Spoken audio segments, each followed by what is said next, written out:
Hi, this is from Dana's Creations. Today's video is going to be about 10 important tips for new eBay sellers. Number 1. Figure out how to price items for the most profit. Number 2. Discovering things inventory to sell. Number 3. Improve your feedback score.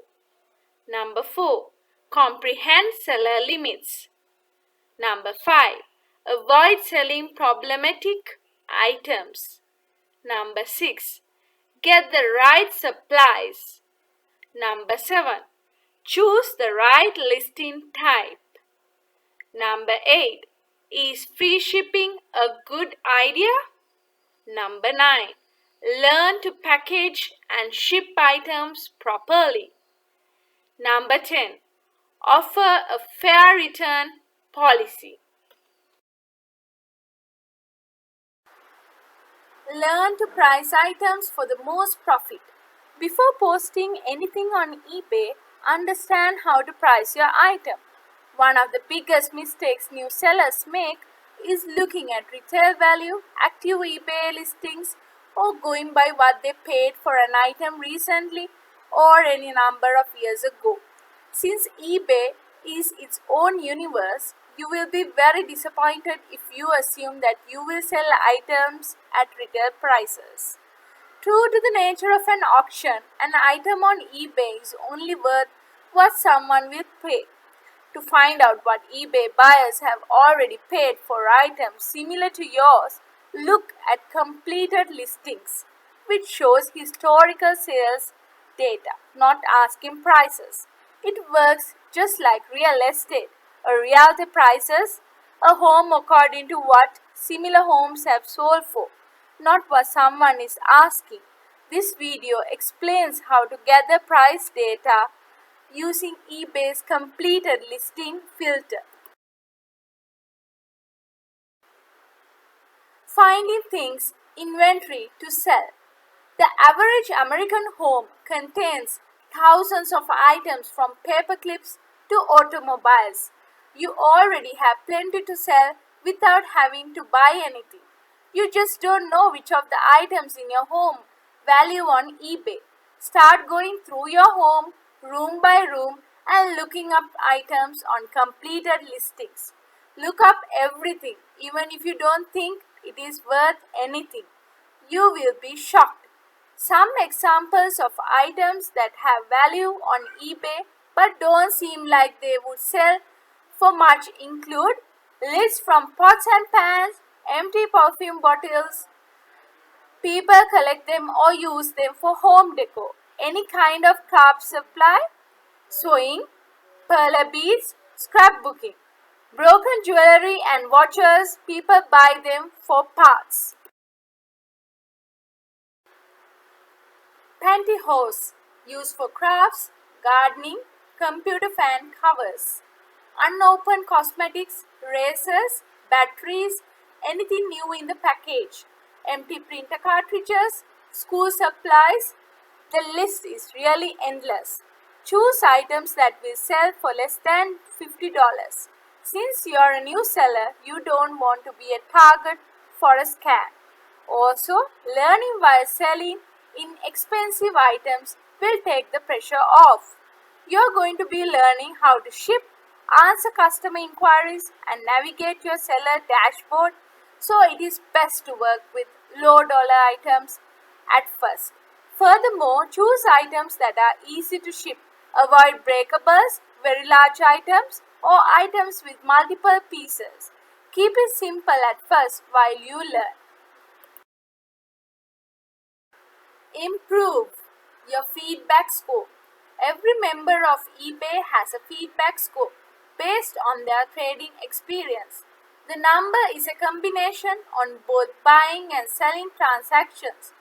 The more feedback you have, the more trusted and authentic you appear as a community member. It is very difficult to get sales with a low feedback score. If your account is new and you have less than 20 feedbacks, you can earn feedback by purchasing a few inexpensive items on eBay so the sellers can rate you. Buy things you will actually use, like small cosmetics, office supplies, stickers for your kids or dog treats. Don't waste money just to get feedback. After receiving an item in satisfactory condition, leave feedback for your seller and ask them what they leave it for you. 20 feedbacks is a good solid number to have before trying to sell anything. Understand seller limits. eBay places selling limits on all sellers, but they are more strict for new sellers. eBay wants sellers to establish a positive selling history, and it places certain limits to prevent some level of fraud. New sellers have account limits, category limits, and item limits. Learn how to find your selling limits here. After you have sold a few items, you can request higher selling limits. Avoid selling problematic items. Unfortunately, there are plenty of unscrupulous and dishonest people waiting to pounce on new eBay sellers. Protect yourself and don't fall victim to their scams. The best way to avoid getting scammed is to stay away from high-risk items. These include iPhones and smartphones, designer handbags, high-end designer clothing and shoes, electronics, anything with multiple parts of components that could be removed and the item returned, autographed items without COA, event tickets, commonly counterfeited items including designer handbags, designer sunglasses, expensive designer jeans, Nike shoes, UGG boots, otter boxes, high-end cosmetics. It is best to establish yourself as a seller first before trying to sell any of these items. Also, if you sell a design item on eBay and it is a fake, such as handbag or other designer clothing item, you can be suspended on the first instance. Don't let greed drive your eBay selling motivation. Slow and steady wins the race. Learn more ways to protect yourself from. Get the right supplies. You do not need a lot of expensive equipment to sell on eBay, although the internet will have you believe otherwise. Veteran sellers have done just fine since 1996 with just the basics.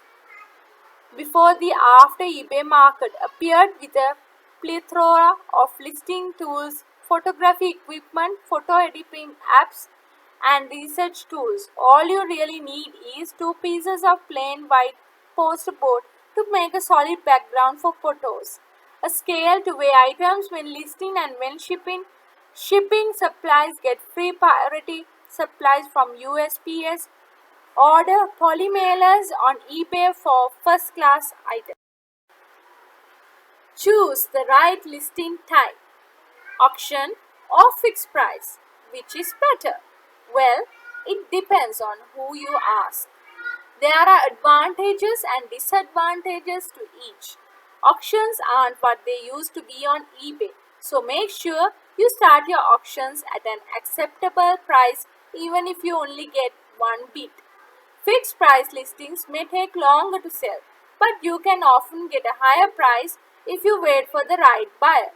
Read more about which listing is right for your unique eBay business based on pros and cons of each type.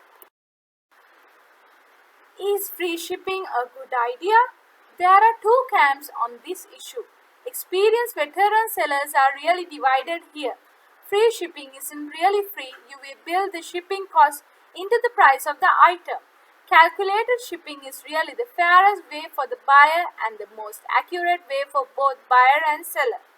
If you are selling items that will fit into a padded flat rate mailer or box, you can charge a flat rate for shipping or offer free shipping and increase the selling price by the amount of the flat rate shipping.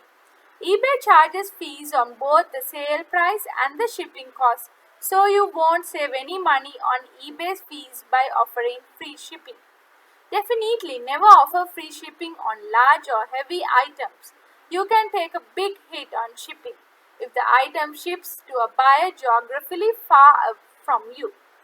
Always enter the dimensions when listing a large or heavy item, as oversized charges may apply.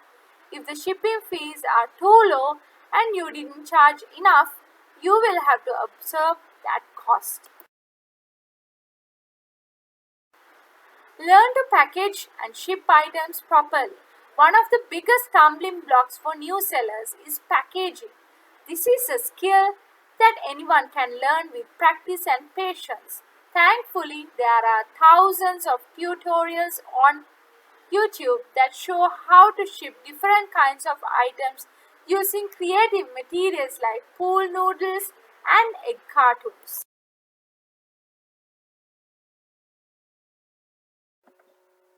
Offer a fair return policy. Numerous new vendors don't care for offering a merchandise exchange. However, under the eBay guarantee, all merchants have one if they like it. eBay needs purchasers to feel certain buying on the site, so they ensure that if a thing isn't depicted or doesn't show up, the purchaser will get a discount.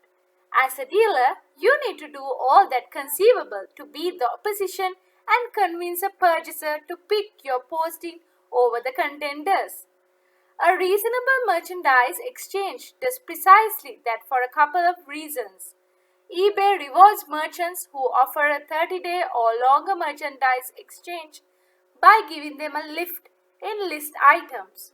So on off chance that you have a 30-day merchandise exchange, you will consequently put higher in pursuit than a vendor who doesn't offer one. This is a simple method to get some of free SEO.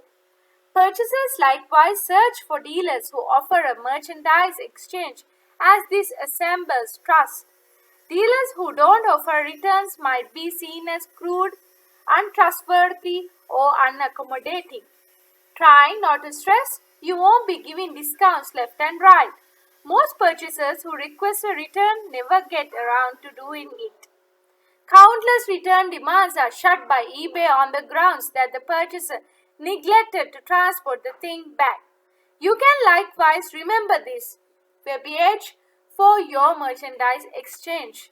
Things should be returned in unique condition, new in bundle if material. This disclaimer shields you from being misled. In the event that you get your return thing in similar condition as you delivered it out, simply return to your sold items envelope. Hit relist and your thing will be available to be purchased once more. Returns are a piece of being a vendor, so acknowledge. eBay is a great way to make some extra cash from the comfort of your own home. It is accessible to anyone. There are no barriers to entry, and eBay is a household word. Make sure you take the proper steps to educate yourself about eBay policies and rules before jumping in. Good luck for you.